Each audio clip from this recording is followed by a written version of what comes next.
So, since you were, as long as you've grown up, and certainly through your 20s and now, you've worked incredibly hard, and I know that a lot of the people around you have worked very hard. What's sort of the advice or the way that you think about your work-life balance in your 20s, and what do you recommend to people who want to do these things and also want to, experience their 20s? Well, I don't think I work as hard as a lot of people. I think I do work pretty hard. But I'd say it's really, I think it's compound interest is a good metaphor here.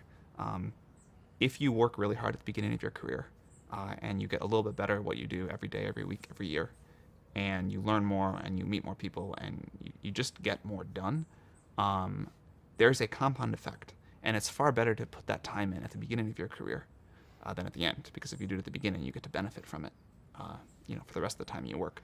So, one thing I always try to do is like meet every person I had time for, go to everything I could, and just like spend a little bit more time trying to learn and get better at what I do.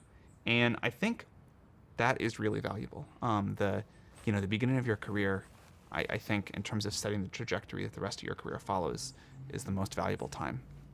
And so obviously you don't want to work all the time because your 20s are your 20s. But I do think you want to work harder than most people think you should. And I think that if you do that, you tend to benefit from it later. Life is super unfair. Sometimes you also just get unlucky. And so all you can do is kind of maximize chances there. But I do think that working hard early in your career to get the leverage and the compounding effects is underrated and one of the most valuable pieces of advice that I never got.